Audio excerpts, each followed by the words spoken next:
Point number 1501, water cement ratio is relevant to workability and durability. मतलब water cement ratio अगर बढ़ाएंगे तो workability बढ़ेगी लेकिन ड्यूरेबिलिटी कम हो जाती है। और ये वाटर सीमेंट रेशियो का इफेक्ट किस चीज़ पे नहीं पड़ता, तो वाटर सीमेंट रेशियो का परमेबिलिटी पे कोई फ़र्क नहीं पड़ेगा। इसके अलावा डिज़ायर्ड कंसिस्टेंसी पे भी वाटर सीमेंट रेशियो का फ़र्क नहीं पड़ता, और डक्टिलिटी पे भी वाटर सीमेंट रेशियो का नहीं फ़र्क पड़ता। टू रजिस्ट अर्थक्वेक लोड, अगर अर्थक्वेक लोड रजिस्ट करना है तो शियर वॉल प्रोवाइड की जाएगी। दूसरा, ये हॉरिजॉन्टल रनर जिसको हम बोलते हैं बैंड, इसको भी प्रोवाइड किया जा सकता है for bringing the walls together. Walls को एक साथ लाने के लिए एक हॉरिजॉन्टल रनर को भी हम प्रोवाइड कर सकते हैं। Depending upon the level at which it is used दे में भी, जो ये हॉरिजॉन्टल रनर होते हैं ये लेवल के ऊपर डिपेंड करते हैं, और ये 4 तरह के मेनली होते हैं। रूफ बेंड हो सकता है, लिंटल बेंड हो सकता है, गेबल बेंड हो सकता है, और प्लिंथ बेंड हो सकता है।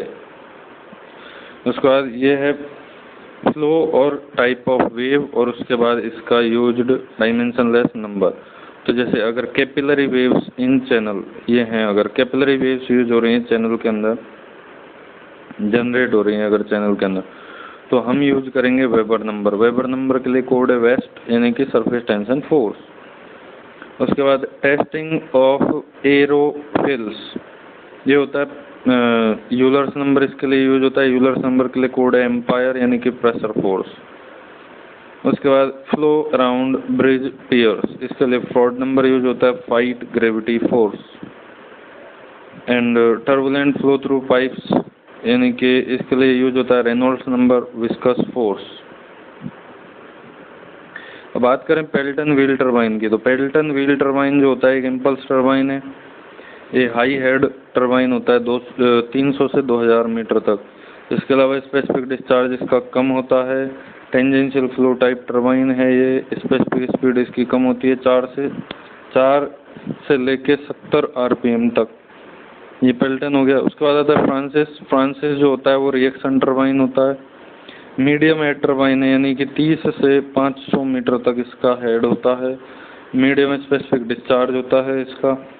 रेडियल फ्लो टरबाइन होता है, बट मॉडर्न फ्रांसिस टरबाइन जो होता है वो मिक्स फ्लो टाइप का होता है, और जो मीडियम स्पेसिफिक स्पीड इसकी होती है, यानी कि 60 से 400 आरपीएम तक।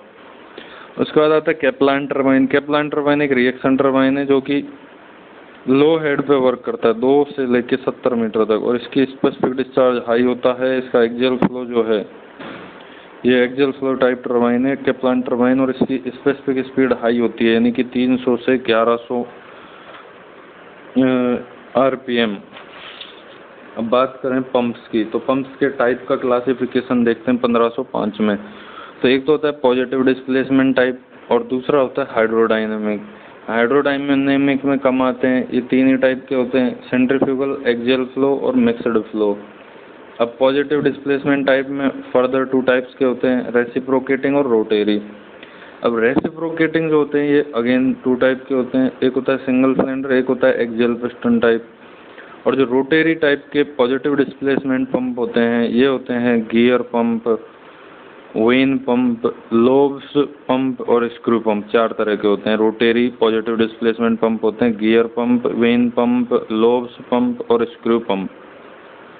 शियर स्ट्रेन का फॉर्मूला होता है epsilon YZ is equal to 1/2 del V upon del Z plus del W upon del Y। उसके बाद होता है एक इक्वेशन होती है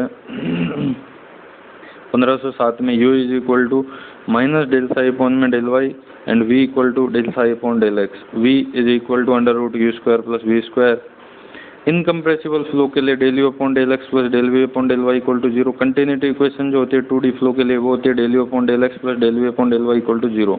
ये सेटिस्फाई होनी चाहिए तभी जाके 2D इनकम्प्रेसिबल फ्लो के लिए del U upon del X plus del V upon del Y equal to 0 है ना। और कंटिन्यूटी इक्वेशन जो होती है 2D फ्लो के लिए ये होती है del U upon del X plus del V upon del Y equal to 0। And जो वर्टिसिटी होती है अबाउट जेड एक्सिस, इसको हम बोलते हैं ओम जेड से शो करते हैं वर्टिसिटी अबाउट जेड एक्सिस, इसको बोलते हैं, ये होता है del we upon del x minus del you upon में डेल वाई। एंड रोटेशनलिटी या फिर एंगुलर वेलोसिटी जो होती है ओमेगा जेड, वो होती है 1/2 del we upon del x minus del you upon में डेल वाई, इसको हम बोलते हैं ओम जेड अपॉन 2। डेल्टा पी होता है 32 म्यू वी एल अपॉन में डी स्क्वायर, ओके। और हेड लॉस होता है F L Q square upon 12 D की power 5 equal to F L V square upon में 2 जी डी या फिर 2 F dash L V square upon में G D. यहाँ पे जो एफ है F L V square upon 2 G D में, ये एफ है फ्रिक्शन फैक्टर, और जो 2 F L V square upon में जी डी, ये है फ्रिक्शन कोफिशिएंट। फ्रिक्शन, अब बात करें अगर फ्रिक्शन फैक्टर की, तो फ्रिक्शन फैक्टर जो होता है 4 गुना होता है फ्रिक्शन कोफिशिएंट का, फैक्टर जो होता है वो 4 गुना होता है कोफिशिएंट का। और लेमिनार फ्लो थ्रू पाइप के लिए जो मैक्सिमम वेलोसिटी एवरेज वेलोसिटी का दुगना होती है। वेपर प्रेशर जो होता है वाटर का, वो 373 केल्विन पे होता है 101.5 इंटू 10⁻³ न्यूटन पर मीटर स्क्वायर, यानी कि 101.5 किलो पास्कल भी बोल सकते हैं, या फिर 101.5 इंटू 10⁻³ पास्कल, यानी कि 1 न्यूटन पर मीटर स्क्वायर 1 पास्कल के बराबर होता है। Capillary height in centimetre for water in contact with glass tube is equal to 0.3 upon में D. D is the diameter of tube. अब बात करें blood is a pseudoplastic fluid, और स्पीड रेशियो जो होता है वो होता है u upon √2g into H net, net head, है ना। उसके बाद मैक नंबर के लिए जो कोड है वो है मीट, यानी कि इलास्टिक फोर्स। और एक हमने पढ़ा था रिवॉल्यूशन है रेनॉल्ड्स नंबर के लिए, इसके लिए विस्कस फोर्स। मैक नंबर के लिए मीट के लिए इलास्टिक फोर्स, यानी कि इनर्शिया फोर्स अपॉन में इलास्टिक फोर्स। और इसका जो मैक नंबर है इसको एक तरह से और रिप्रेजेंट करते हैं, मैक नंबर जो होता है वो होता है v अपॉन में √k/ρ। अब बात करें बाउंड्री लेयर थिकनेस की, तो boundary layer thickness laminar flow के लिए del is proportional to √x, और डेल का फॉर्मूला होता है 5x अपॉन में √REX, और REX की वैल्यू होती है ρVX अपॉन में म्यू। उसके बाद टर्बुलेंट फ्लो की बात करें तो del is proportional to x की पावर 4/5, डेल का फॉर्मूला होता है टर्बुलेंट फ्लो के लिए 0.379x अपॉन REX की पावर 1/5, REX होता है U0x अपॉन में V। CC equal to AC upon में A, ये एरिया ऑफ कॉन्ट्रैक्शन अपॉन में एरिया एट, मतलब एरिया एट वेना कॉन्ट्रैक्टर, उससे पहले एरिया ऑफ नॉच या वियर, जो भी है नॉच जो होती है, या ओरिफिस होगा, या फिर हाँ जो भी है, मतलब छोटा portion. CC coefficient of contraction is AC upon में A। CV coefficient of velocity होता है VC अपॉन में √2gh। अगर फ्लो कंडीशन लाप्लास इक्वेशन को सेटिस्फाई करती है, मतलब del square 5 upon del x square plus del square 5 upon del Y square equal to 0, या फिर डेल स्क्वायर इसके साथ में ये भी कि del square psi upon del x square plus del square psi upon del Y square equal to 0, ये दोनों चीज़ें अगर सेटिस्फाई होती हैं तो ये इसको फिर कंटिन्यूटी इक्वेशन को भी सेटिस्फाई करना पड़ेगा, है ना। और फ्लो जो होगा वो रोटेशनल होगा। GM होता है मेटासेंट्रिक हाइट, ये होता है BM माइनस BG, और BM जो होता है वो होता है I अपॉन में V बार। उसके बाद K जो होता है, K होता है 1/बीटा होता है, और 1/बीटा, और बीटा होता है कंप्रेसिबिलिटी, ये कंप्रेसिबिलिटी का इन्वर्स होता है, ये होता है डेल्टा P अपॉन में minus del V by V, del P upon minus del V by V, और इसको हम बोल सकते हैं ρdP/d K। और उसके बाद आता है फ्रिक्शन फैक्टर होता है 64 अपॉन में RE, और फ्रिक्शन फैक्टर जो होता है 4 टाइम्स होता है कोफिशिएंट ऑफ फ्रिक्शन के, और RE की वैल्यू होती है ρVD/μ इस केस में, जहाँ पे F इक्वल टू 64 अपॉन में RE और R equal to ρVD/μ। Device और measurement, venturimeter, flow nozzle, orifice meter, bend meter और रोटोमीटर, ये सब डिस्चार्ज मेजर करते हैं। पिटोट ट्यूब वेलोसिटी मेजर करती है। करंट मीटर जो है वेलोसिटी इन ओपन चैनल्स। उसके बाद हॉट वायर एनेमोमीटर एयर और गैस की वेलोसिटी के लिए होता है। हाइड्रोमीटर जो होता है स्पेसिफिक ग्रेविटी और रिलेटिव डेंसिटी मेजर करता है। इसके बाद आता है पिटोमीटर लॉग जो होता है। पिटोमीटर लॉग जो होता है सबमरीन की स्पीड और शिप की स्पीड वाटर के रिलेशन में बताता है। नंबर ऑफ पाइप पैरामीटर्स जो होते हैं वो होते हैं number of functions minus number of basic variable. और जो बेसिक वेरिएबल जनरली हम यूज करते हैं सिविल इंजीनियरिंग में 3 होते हैं, डायनामिक, ज्योमेट्रिक और काइनेमेटिक। और लेमिनार बाउंड्री लेयर थिकनेस जो होती है del is equal to 5x upon में रूट आर ई एक्स जो कि होता है लेमिनार फ्लो के लिए, और आर ई एक्स की value rho v x upon में म्यू। इसके अलावा turbulent boundary layer thickness delta equal to 0.379 X upon में R E X to power 1/5 and R E X equal to U nought X upon में V. ये repeat हो चुका है 1515 और 1523 सेम है। उसके बाद बात करें अगर हम वी नोच की, तो वी नोच के लिए जो डिस्चार्ज होता है Q is equal to 8/15 C D root 2 g h के पावर 5/2 tan θ/2। रेक्टेंगुलर नोच के लिए जो क्यू होता है वो होता है 2/3 C D L root 2 g h के पावर 3/2। जो वी नोच है उसके लिए Q is proportional to h के पावर 5/2, जबकि रेक्टेंगुलर नोच के लिए Q is proportional to h के पावर 3/2। लेमिनार फ्लो अगर दो पैरेलल प्लेट के बीच में हो रहा है तो उसके लिए जो शियर स्ट्रेस का डिस्ट्रीब्यूशन है वो लीनियर होगा, सेंटर पे 0, वॉल्स की तरफ मैक्सिमम। उसके बाद कंटिन्यूटी इक्वेशन होती है del square psi upon del x square plus del square psi upon में del Y square equal to 0 if it is satisfied. अगर कंटिन्यूटी इक्वेशन सेटिस्फाई हो रही है तो फ्लो जो होगा इरोटेशनल होगा और पोटेंशियल फ्लो होगा। मैनिंग्स फार्मूला जो होता है चैनल के लिए वो होता है v equal to 1/n r की पावर 2/3 s की पावर 1/2। और एफिशिएंट रेक्टेंगुलर चैनल के लिए b equal to 2i r की power y r equal to y/2। Flow through circular pipe के लिए r की वैल्यू 2000 से 4000, 2000 होती है क्रिटिकल, यानी कि 2000 से कम होगा तो लेमिनार होगा। अब 1 जूल जो होता है 1 न्यूटन मीटर के बराबर होता है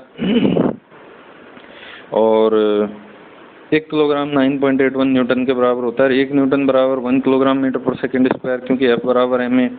laminar flow through smooth pipe की बात करें तो delta P equal to rho G H equal to 32 mu V bar L upon में D square. Laminar flow through smooth pipe delta P equal to rho G H equal to 32 mu U bar L upon में mu V bar L upon में D square.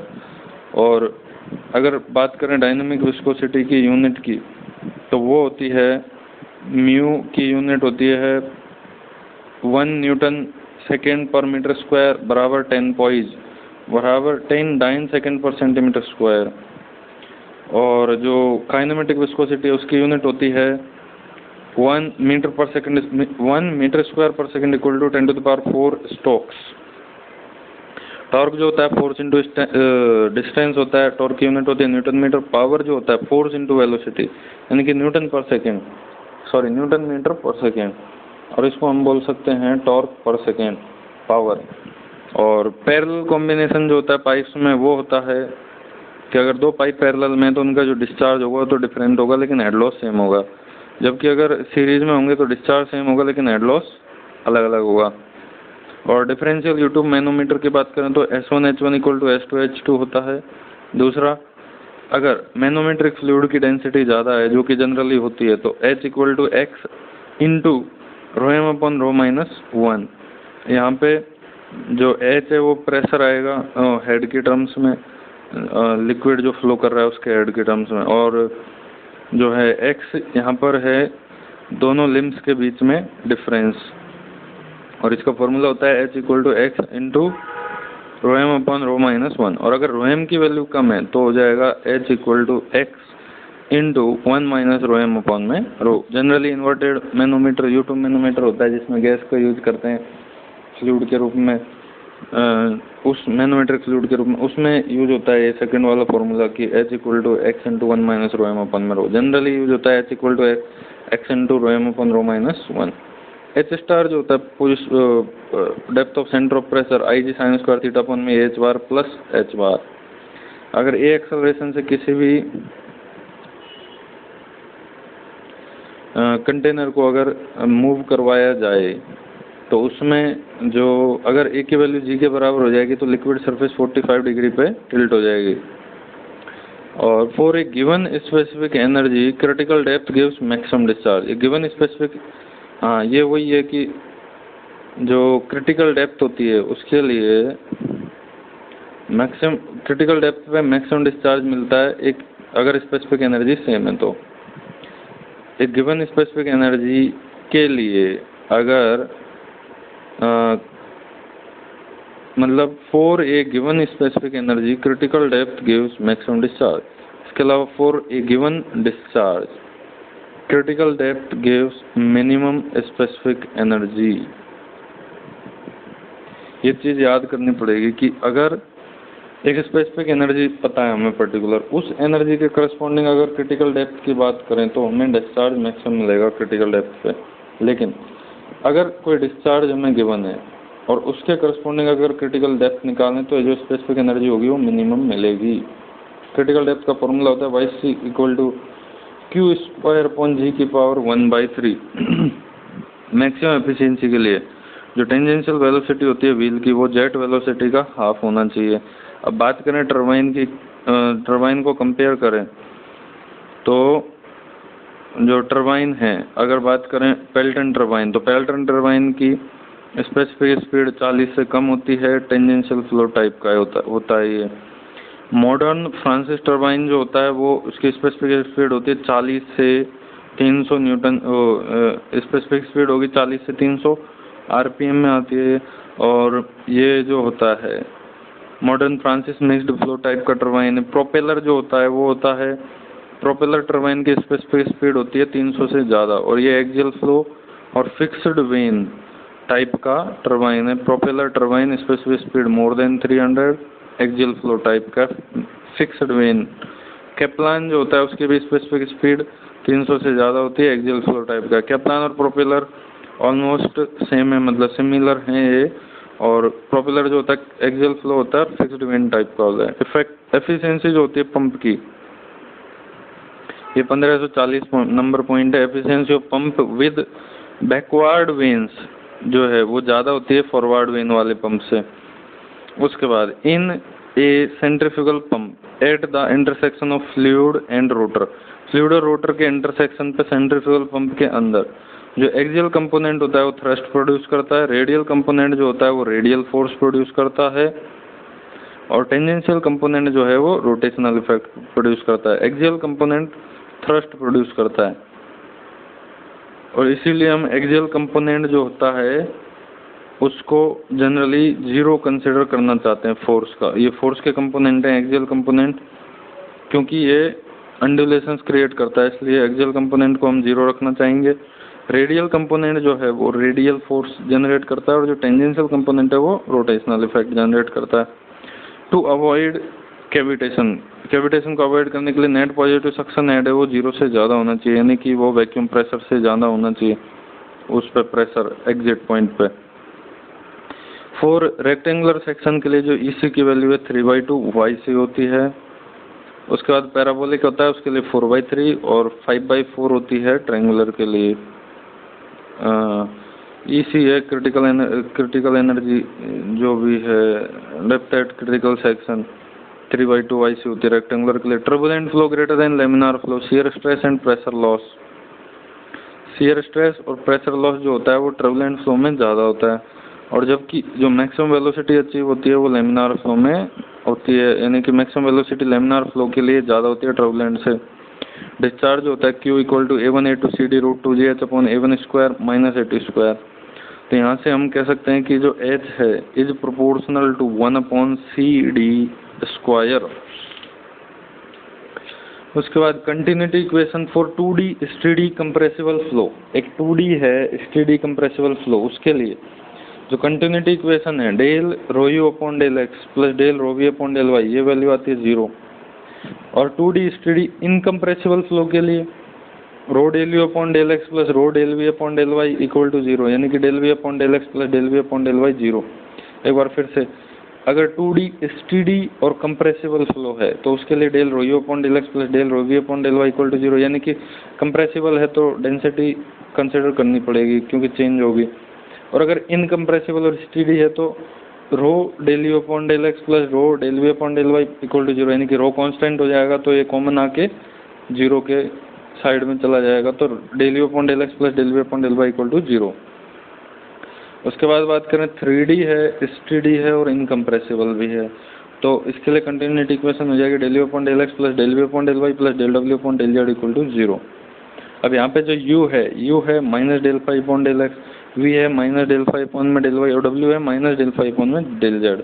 Put करेंगे del you upon del x, del we upon del y, del डब्ल्यू upon del z में, तो हमें मिलेगा del square phi upon del x square plus del square phi upon del Y square plus del square phi upon del z square is equal to 0। और यही है del square phi equal to 0, short में लिख देते हैं इसको हम delta square phi, और यही है Laplace equation. So if any flow satisfy Laplace equation, कोई भी फ्लो अगर लाप्लास इक्वेशन सेटिस्फाई करता है तो ये ऑटोमेटिकली कंटिन्यूटी इक्वेशन को सेटिस्फाई करेगा, और इसीलिए flow will be possible. Efficiency क्या होता है, नेट आउटपुट हेड अपॉन में net input head. Boundary layer की थिकनेस जो होती है del is equal to delta equal to 0.99 y0, और डिस्प्लेसमेंट थिकनेस होती है डेल स्टार होती है 0 to delta 1 minus u upon u infinity dy। Momentum thickness को थीटा से शो करते हैं, ये होती है 0 to delta 1 minus u upon u infinity into, मतलब ब्रैकेट क्लोज करके u upon u infinity into dy। और एनर्जी थिकनेस जो होती है वो होती है delta E equal to 0 to delta bracket 1 minus u upon u infinity का square bracket close into u upon u infinity into dy। अब बात करें इन थिकनेस की वैल्यूज की, तो डेल जो होती है यानी कि बाउंड्री लेयर थिकनेस सबसे ज़्यादा, फिर डिस्प्लेसमेंट थिकनेस, फिर एनर्जी थिकनेस, फिर मोमेंटम थिकनेस। और शेप फैक्टर होता है एच की वैल्यू होती है डेल स्टार अपॉन में थीटा, यानी कि डिस्प्लेसमेंट थिकनेस अपॉन में momentum thickness. Frauds model law की बात करें तो ये ग्रेविटी फोर्स यानी कि फ्रॉड फाइट, और शिप वेव रेजिस्टेंस के लिए हम फ्रॉड्स मॉडल लॉ यूज करेंगे, शिप वेव रेजिस्टेंस, और इसके लिए कंडीशन होती है R is proportional to L cube. Rho n d square upon में म्यू की यूनिट होती है किलोग्राम पर मीटर सेकेंड या फिर न्यूटन सेकेंड पर मीटर स्क्वायर। एक मिनट, हाँ सही बात है। तो जो rho n d square upon में म्यू, इसकी यूनिट अगर निकालें हम, तो ये अगर एन रो की बात करें तो ml की पावर -3, एन की वैल्यू टी इनवर्स होती है, रोटेशनल स्पीड होती है रेडियन पर सेकेंड जिसको हम टी इनवर्स लेते हैं, और डी डायमीटर एल स्क्वायर हो जाएगी, और म्यू की होती है ml-1 t-1। तो यहाँ से इसकी m0 l0 t0 आती है, rho n d square upon में म्यू। फ्रॉड्स मॉडल लॉ के according v is proportional to √L, और फ्रॉड्स मॉडल लॉ ही यूज होता है शिप वेव रेजिस्टेंस के लिए, जिसकी वैल्यू होती है, मतलब जिसमें कंडीशन होती है R is proportional to L cube, और v is proportional to √L होती है दूसरे केसेज में फ्रॉड के ही। Force by a jet on vane, jet एक फोर्स लगा रहा है वेन पे, तो उसमें क्या होगा, F equal to rho a v minus u का whole square into 1 plus cos theta. Rho क्या है, डेंसिटी है, ए एरिया ऑफ जेट है, थीटा है वेन एंगल, और वी है वेलोसिटी, और यू है वेलोसिटी ऑफ, अच्छा वी वेलोसिटी ऑफ जेट है और यू है वेलोसिटी ऑफ वेन। तो F equal to rho a v minus u का whole square 1 plus cos theta. उसके बाद पेल्टन व्हील की बात करें तो eta is equal to 2u upon v1 square into v1 minus u into 1 plus cos beta. ये Pelton wheel के लिए होता है, नीटा इक्वल टू 2u अपॉन में v1 square v1 minus you 1 plus cos beta. और मैक्सिमम एफिशिएंसी के लिए u equal to v1/2, और जो मैक्सिमम एफिशिएंसी की वैल्यू आती है वो आती है 1 प्लस कॉस बीटा/2। कैप्लान और पेल्टन टरबाइन जो होते हैं gives maximum efficiency for wide range of loads, while at full load condition all turbines have almost same efficiency. पर जो कैप्लान और पेल्टन टरबाइन है वो मैक्सिमम एफिशिएंसी देते हैं वाइड रेंज ऑफ लोड्स के लिए, और फुल लोड की कंडीशन में सबकी एफिशिएंसी ऑलमोस्ट सेम हो जाती है। एक हाइड्रोलिक टरबाइन है तो उसके लिए जो पावर होती है इज प्रोपोर्शनल टू d की power 5 n cube, and power is proportional to d square n की power 3/2, and n is proportional to h की पावर 1/2। देखो एक हाइड्रोलिक टरबाइन है उसके लिए power is proportional to d की पावर 5 n की पावर 3, इसके अलावा power is proportional to d square n की पावर 3/2, और n जो होता है इज प्रोपोर्शनल टू h की पावर 1/2, और d n is proportional to h की power 1/2। Unit power of the turbine जो होती है, टरबाइन की यूनिट पावर पी यू होती है, पी अपॉन एच की पावर 3/2। अब बात करें वॉल्यूट केसिंग की। अच्छा, इससे पहले unit power of turbine P U equal to P upon H की पावर 3/2। वॉल्यूट केसिंग जो होती है converts kinetic energy to pressure energy by gradually increasing cross section area. Volute casing का क्रॉस सेक्शन एरिया बढ़ेगा तो velocity कम हो जाएगी और प्रेशर एनर्जी बढ़ जाएगी। पॉजिटिव डिस्प्लेसमेंट टाइप रेसिप्रोकेटिंग और rotary pump do not require priming. जो पॉजिटिव डिस्प्लेसमेंट टाइप के रेसिप्रोकेटिंग और रोटरी पंप होते हैं उनमें प्राइमिंग की जरूरत नहीं होती, because the air if any in the cylinder और casing is driven out by piston और वेंस। पिस्टन और वेंस जो होती हैं वो एयर जो केसिंग में फंसी हुई है उसको ड्राइव आउट कर देते हैं। फंक्शन क्या होते हैं एयर वेसल के? तो एयर वेसल के फंक्शन होते हैं सक्शन साइड पे और डिलीवरी साइड पे, दोनों अलग अलग साइडें देखते हैं। तो function of air vessel on suction side and on delivery side. तो सक्शन साइड में जो एयर वेसल है उसका फंक्शन होता है to reduce accelerating head. This will reduce the total vacuum head. देखिए function of air vessel on suction side, तो suction side में एक्सेलरेटिंग हेड को कम करती है ये एयर वेसल। इससे क्या होगा, टोटल वैक्यूम हेड जो है वो रिड्यूस हो जाएगा। इससे पॉसिबिलिटी ऑफ सेपरेशन और saving in power required for supplying accelerating head, यानी कि जो पॉसिबिलिटी ऑफ सेपरेशन है वो भी कम हो जाएगी। This will reduce the total vacuum. Total vacuum head को कम करने से सेपरेशन की पॉसिबिलिटी कम होगी और जो पावर रिक्वायर्ड होगी सप्लाइंग एक्सेलरेटिंग हेड वो कम हो जाएगी। इसके अलावा पंप जो है वो हायर स्पीड पे भी रन कराया जा सकता है सक्शन साइड में। इसके अलावा length of suction pipe below the air vessel can be increase. Suction pipe की लेंथ जो है एयर वेसल के नीचे यानी कि below the air vessel can be increased. तो सक्शन साइड में जो लेंथ ऑफ सक्शन पाइप है एयर वेसल के नीचे उसकी लेंथ को हम इंक्रीज कर सकते हैं क्योंकि टोटल वैक्यूम हेड को ये कम कर देता है।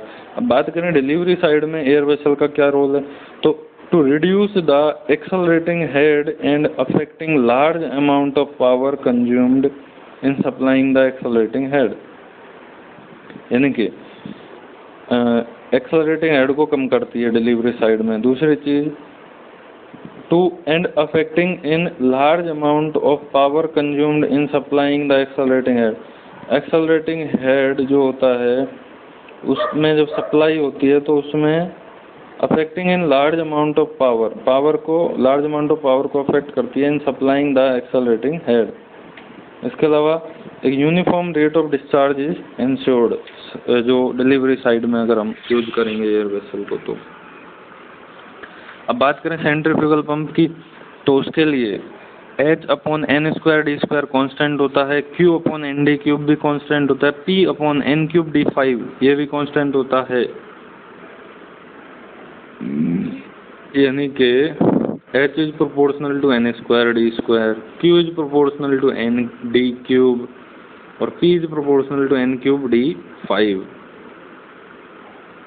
और negative slip in reciprocating pump, जो कंडीशन होती है for negative slip in reciprocating pump वो होती है लॉन्ग सक्शन पाइप या स्मॉल डिलीवरी पाइप या फिर रनिंग एट हाई स्पीड। ये तीन कंडीशन में नेगेटिव स्लिप हो सकती है। For subcritical flow critical section is at downstream. जो सब क्रिटिकल फ्लो है उसके लिए जो क्रिटिकल सेक्शन होगा वो डाउन स्ट्रीम साइड में होगा और सुपर क्रिटिकल फ्लो के लिए critical section up stream side में होगा।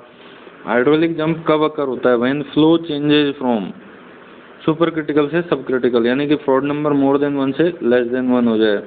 Below critical depth to above critical depth, critical depth पहले कम होती है फिर ज़्यादा होती है, उस टाइम पे हाइड्रोलिक जंप जनरेट होता है। इसके अलावा फॉर रेक्टेंगुलर चैनल के लिए V = 1/n r⁴ s⁴ 1/2, Q = AV और A = BY and R = y/2। V is proportional to, ये मोस्ट इफेक्टिव चैनल के लिए R की वैल्यू y/2 होती है, वैसे इसमें Y लिखी हुई है। And V is proportional to y⁴ 2/3 and Q is proportional to y⁴ 5/3। y equal to b by two होता है, a equal to b square by two होता है, p equal to b plus two y. Rectangular channel के लिए है, most efficient rectangular channel के लिए y equal to b by two, a equal to b square by two, p equal to two b and r equal to b by four यानी कि y by two. Critical depth जो होती है of rectangular channel की y से equal to Q square upon जी की power 1/3। अब बात करें reduced area upon actual area की, तो reduced length upon actual length का होल स्क्वायर। ये सर्वे में जो मैप में जो एरिया रिड्यूस हो जाता है उसमें reduced area upon actual area equal to reduced length upon actual length का होल स्क्वायर। जो मेटेलिक टेप होती है वो क्लॉथ प्लस वायर्स की बनी होती है। Stadia hair is related to theodolite survey. जो स्टेडिया हेयर होते हैं वो थियोडोलाइट सर्वे से रिलेटेड है। Alignment of highway is generally taken along control line. Highway का अलाइनमेंट कंट्रोल लाइन के अलोंग लिया जाता है। Subtense bar is used to measure horizontal distance. जो सबटेंस बार होते हैं वो हॉरिजॉन्टल डिस्टेंस मेजर करने के लिए यूज होते हैं। While using total station, the vertical angle is usually measured as a zenith angle. जब टोटल स्टेशन यूज करते हैं तो वर्टिकल एंगल को जनरली जेनिथ एंगल के टर्म्स में यूज किया जाता है, के रूप में यूज किया जाता है। 0 डिग्री का मतलब वर्टिकली अप, 90 डिग्री का मतलब हॉरिजॉन्टल और 180 डिग्री का मतलब वर्टिकली डाउन। उसके बाद 1573 में है कि in GPS receivers are quartz clocks. GPS में जो रिसीवर्स होते हैं वो क्वार्टज क्लॉक्स होती हैं। Error due to bad ranging is cumulative positive type की होती है। और line joining points of same declination उसको हम आइसोगोनिक बोलते हैं। और line joining points of zero declination को हम बोलते हैं एगोनिक। Spire test is used for the permanent adjustment of theodolite, that is for adjustment of horizontal axis to make it perpendicular to vertical axis। उसके बाद है कि axis method of transverse correction, axis method of transverse correction is used when angles are measured accurately। Angles को हम अगर बहुत ही accuracy के साथ अगर मेजर करेंगे तो जो एक्सिस मेथड होता है, axis method of ट्रेवर्स correction is used. जो एक्सिस मेथड होता है ट्रेवर्स के करेक्शन का वो कब यूज होता है, जब एंगल जो हैं वो एक्यूरेटली मेजर किए जाते हैं। एक कर्व है जिसकी रेडियस वेरी कर रही है, अगर वो दो ब्रांचेज ऑफ एक कंपाउंड कर्व की दो ब्रांचेज के बीच में एक curve of varying radius introduce किया जाता है, उसको बोलते हैं हम ट्रांजिशन कर्व। वर्टिकल क्लिप में जो होती हैं कंट्रोल लाइंस यूनाइट हो जाती हैं to form one control line, और जो ओवरहैंगिंग क्लिप होती है उसमें क्रॉस ईच अदर।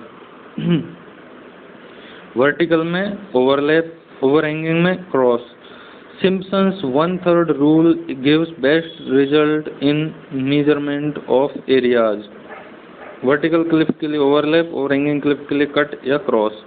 अब बात करें सिंपल कर्व की, तो यानी simple curve if the angle of deflection is delta degree then angle subtended by the long chord at the centre of the curve is delta. एक सिंपल कर्व में अगर angle of deflection delta है तो angle subtended by long chord जो angle subtend करेगी centre पे curve के पे वो डेल्टा एंगल सबटेंड करेगी। अगर कंटूर लाइंस हैं जिनका सेम कंटूर इंटरवल है, उनको अगर वो मतलब बहुत दूर दूर हैं तो इसका मतलब जेंटल स्लोप, अगर पास पास हैं तो स्टीप स्लोप। टोटल स्टेशन जो है वो हॉरिजॉन्टल और वर्टिकल एंगल मेजर कर सकता है, इसके अलावा डिस्टेंस भी मेजर कर सकता है। क्रॉस स्टाफ जो होता है वो सेटिंग आउट राइट एंगल्स के लिए यूज होता है। इसके अलावा एक प्रिज्मेटिक कंपास है तो उसमें मैग्नेटिक नीडल और ग्रेजुएटेड सर्कल जो होते हैं वो बॉक्स के साथ फिक्स होते हैं। Theodolite is use to measure horizontal और वर्टिकल एंगल्स। जो थियोडोलाइट होता है वो हॉरिजॉन्टल और वर्टिकल दोनों एंगल मेजर कर सकता है। प्रिज्मेटिक कंपास में magnetic needle and graduated circle is fixed to the box के साथ फिक्स होते हैं। एक वर्नियर थियोडोलाइट जो होता है वो किसका बना होता है, लेवलिंग हेड असेंबली का।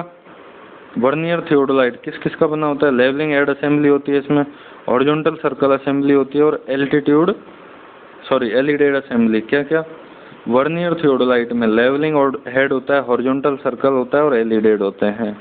वर्नियर थियोडोलाइट में लेवलिंग हेड, हॉरिजॉन्टल सर्कल और एलिडेड होते हैं।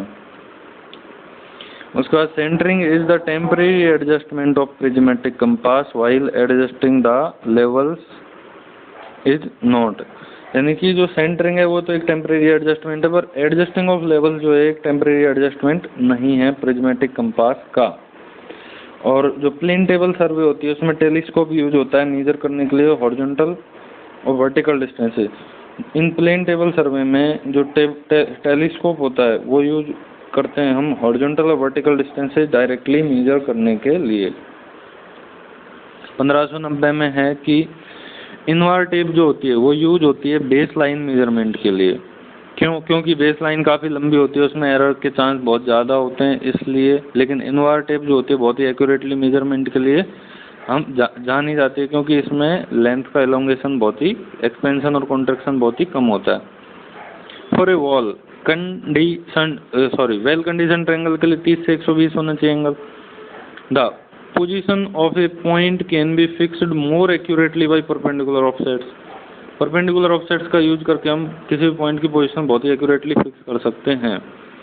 एट टर्निंग पॉइंट पे जो बोथ बैक साइड और फोर साइड ली जाती हैं। डंपी लेवल जो होता है मोस्ट सूटेबल होता है जब many readings are to be taken from single setting of the instrument. Curvature correction जो होता है नेगेटिव होता है, स्लोप सेग अलाइनमेंट करेक्शन भी नेगेटिव होते हैं। रिफ्रैक्शन करेक्शन पॉजिटिव होता है। आर मेरा नाम है तो मैं मतलब रिफ्रैक्शन करेक्शन भी आर से ही शुरू होता है तो पॉजिटिव होता है ये। Offsets are perpendiculars erected from chain line. जो ऑफसेट्स होते हैं वो क्या होते हैं, ये होते हैं perpendiculars erected from chain line. Chain line से परपेंडिकुलर लाइन खींची जाती है। जो मैग्नेटिक नीडल होती है प्रिज्मेटिक कंपास में is placed at the bottom of the graduated aluminium ring. Magnetic compass में जो प्रिज्मेटिक कंपास के अंदर जो मैग्नेटिक नीडल होती है वो बॉटम पे प्लेस होती है किसके, ग्रेजुएटेड एल्यूमिनियम रिंग के। ग्रेजुएटेड एल्यूमिनियम रिंग के बॉटम पे प्लेस होती है मैग्नेटिक नीडल प्रिज्मेटिक कंपास में। उसके बाद एबनी लेवल। एबनी लेवल में जो एक्सटेंडेड वर्नियर यूज होता है, एबनी लेवल में एक्सटेंडेड वर्नियर यूज होता है। Principle of traversing can be indicated by figure. ये इसमें क्या है कि जो ट्रेवर्सिंग का प्रिंसिपल होता है उसमें ये होता है कि according to this a traverse should consist of series of straight lines connected together to form an open और closed polygon. Series of straight line होती हैं वो एक साथ कनेक्टेड होती हैं ताकि एक ओपन और क्लोज्ड पॉलीगन फॉर्म कर सकें। और the point of defining the ends of the traverse lines are called traverse point. और जो एंड्स ऑफ ट्रेवर्स को जो ट्रेवर्स के एंड पॉइंट्स हैं उनको डिफाइन करने के लिए जो पॉइंट होते हैं वो ट्रेवर्स पॉइंट कहलाते हैं। Intersection method is used for locating an inaccessible point with the help of only a plane table. यानी कि जो इंटरसेक्शन मेथड जो होता है यूज होता है for locating an inaccessible point. Intersection method is used for locating an inaccessible point with the help of only plane table.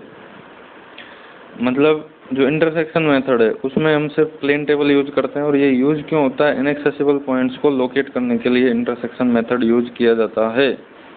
Ebony level जो होता है वो उसको हम क्लिनोमीटर की तरह भी यूज कर सकते हैं। 1601 है, हम आगे निकल गए।